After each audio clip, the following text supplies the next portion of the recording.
तुमच्यापैकी बऱ्याच मैत्रिणी बोलल्या की तू डाएट काय करणार आहे, काय खाणार पिणार आहे तेही आमच्याबरोबर शेअर कर.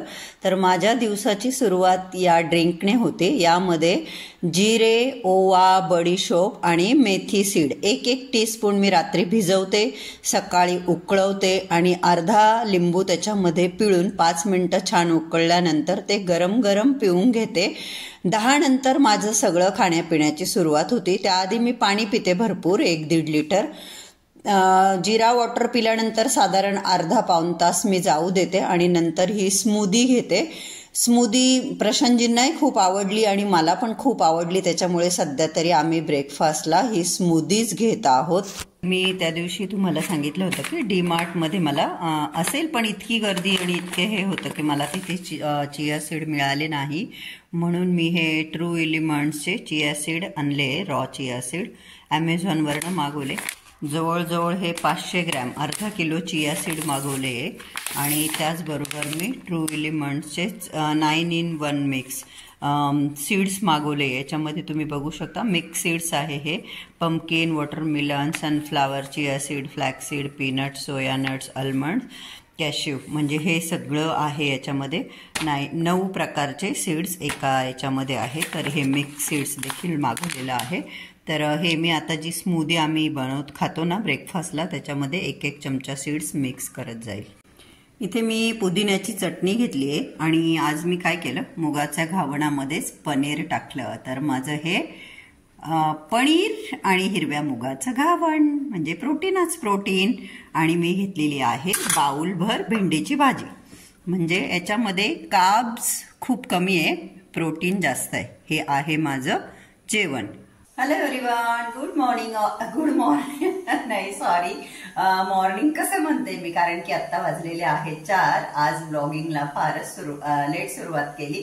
तुम्ही बघू शकता गॅसवर छोटूसा कुकर आहे, त्याच्यावरती मी बनवलेलं आहे माझं डिनर, ज्याची रेसिपी मी तुमच्याबरोबर शेअर करणारच आहे. तर मी जिमला जाण्याआधी डिनर बनवून जाते, कारण मला येतेच 5:30 पावणे 6 होता. म्हणजे आता मी 3-4 लेडीजचं घेते ना, मग वर्कआउट झाल्यानंतर आम्ही लगेच असं याच्यासारखं निघून नाही येत आहेत, नाही का. आम्ही थोड्याशा गप्पा वगैरे बोलत चालत वगैरे आरामशीर येतो आणि आल्या आल्या खायचंही नसतं. वर्कआउट नंतर ऍटलिस्ट 20 मिनिटं तरी गॅप असला पाहिजे. तर मग म्हणून मी बनवून ठेवते. तर डिनर खिचडी मी बनवलेली आहे आणि तुम्ही खिचडीची रेसिपी बघितल्यानंतर तुमच्या लक्षात येईलच की आपण 30% तांदूळ वापरला आहे, 70% भाज्या भाज्या आहेत. त्यात ज्या काही भाज्या वापरल्या आहेत त्या तुम्हाला रेसिपीमध्ये दिसणारच आहे. तर वजन कमी करायचं आहे म्हणून आपल्याला कुठली गोष्ट सोडायला पाहिजे, पोटाला जाळायला पाहिजे, मारायला पाहिजे, अन्याय करायला पाहिजे असं काहीच नाही. फक्त मेन काय आहे, पोर्शन कंट्रोल असणं खूप गरजेचं आहे की आपण लिमिटमध्ये खाल्लं पाहिजे, नाही का. तर आपल्याला वजन कमी व्हायला नक्कीच मदत होते. तर मी सुद्धा असं सगळं सोडून नाही देणार. हो, मी पोळी वगैरे बनवत नाही, फक्त आणि फक्त प्रशांतजींचा विचार करून. तुम्ही समजू शकता, प्रशांतजी हार्ट पेशंट आहे, त्यांना अटॅक येऊन गेलेला आहे, त्यांना स्टेन टाकलाय आणि ते खूप जास्त ओव्हरवेट आहे. त्याच्यामुळे मला खूप टेन्शन येतं त्यांचं, म्हणजे त्यांचा विषय काढताच मला जे काय होतं मी सांगू नाही शकत. तर त्याच्यामुळे मी स्ट्रिक्टली ठरवलं की त्यांना मला पोळी द्यायची आहे तर मी पोळी बनवणारच नाही. नाहीतर मला माझ्यासाठी इतकं काटेकोरपणे पाळायची मला गरज नाही. म्हणजे आहे, माझंही आहे भरपूर, 10 किलो माझंही जास्त आहे, पण त्यांचं डायरेक्ट 25-30 किलो जास्त असणार आहे. त्याच्यामुळे मी पोळी आणि भात बंदच केलाय.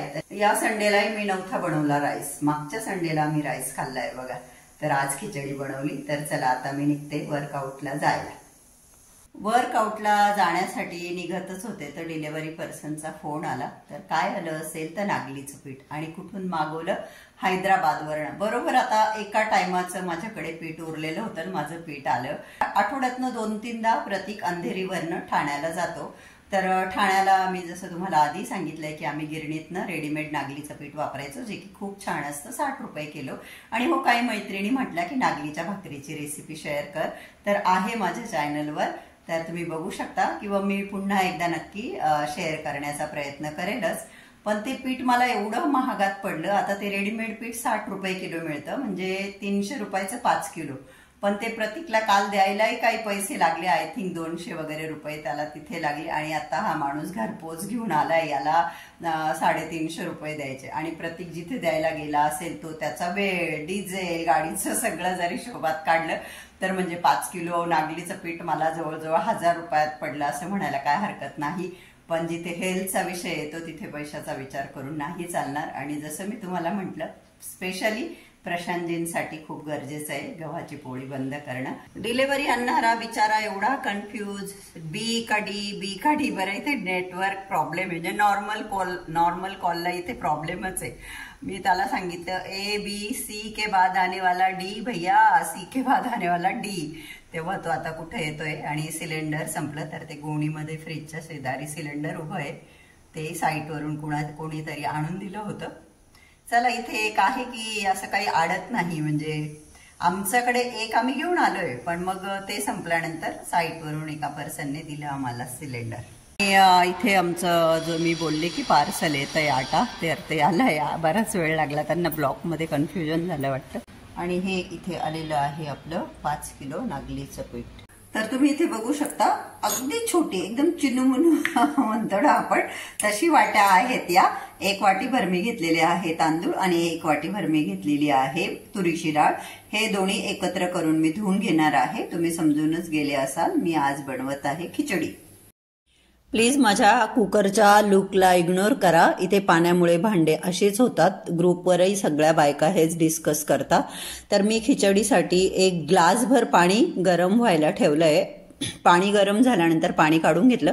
तुम्ही बघा, मी फक्त आणि फक्त 1 टीस्पून, अगदी छोटूसा हा चमचा आहे तेवढं 1 टीस्पून मी इथे घेतलेलं आहे तूप. गाईचं तूप असतं माझ्याकडे. तूप गरम झाल्यानंतर मी टाकली 1/2 टीस्पून राई, मोहरी. ती छान तडतडल्यानंतर 1/2 टीस्पून टाकलं मी जिरं. आणि जिरं तडतडल्यानंतर 8-10 टाकली मी कढीपत्त्याची पानं. कढीपत्ता खूप चांगला असतो आपल्या शरीरासाठी. लसणाच्या पाकळ्या टाकल्या 8-10. आणि त्यानंतर मी 1 मोठ्या साईजचा कांदा कट केलेला तो इथे टाकला. आणि हे सगळं छान असं हलवून दिलं. हे सगळं हलवल्यानंतर याच्यामध्ये मी 1 वाटीभर टाकले हिरवे वाटाणे. मी बऱ्याच भाज्या आज यूज करणार आहे. आणि वाटाणे परतवून घेतल्यानंतर मी 1 वांग होतं मीडियम साईजचं, वांग मी कट करून त्याच्यामध्ये ॲड केलं. त्यानंतर मी 1 गाजर कट केलं आणि ते मी याच्यामध्ये इथे ॲड केलं. भाज्या तुम्ही तुमच्या आवडीच्या कुठल्याही घेऊ शकता. फ्लावर, कोबी. हे बघा, बीन्स देखील मी बऱ्यापैकी 1 अशी छोटी वाटीभर बीन्स घेतल्या, त्या पण मी कट करून इथे टाकल्या. आणि जेव्हा भाज्या एवढ्या सगळ्या झाल्या मग माझ्या लक्षात आलं की ही खिचडी बरीच बनणार आहे आणि प्रशांतजींना टमॅटो आवडत नाही म्हणून मी अवॉइड केला. अदरवाईज टमॅटो पण टाकू शकतो. 1/2 टीस्पून मी टाकली हळद. आणि त्यानंतर माझ्याकडे जो काळा मसाला आहे घरी बनवलेला, 2-2.5 टीस्पून मी टाकला तो काळा मसाला. आणि तुम्हाला खरं सांगते, फर्स्ट टाइम इतक्या कमी तुपामध्ये मी खिचडी बनवते खरं, कारण की आपले गैरसमज असतात की तेला तुपाने चव येते, पण तसं नसतं.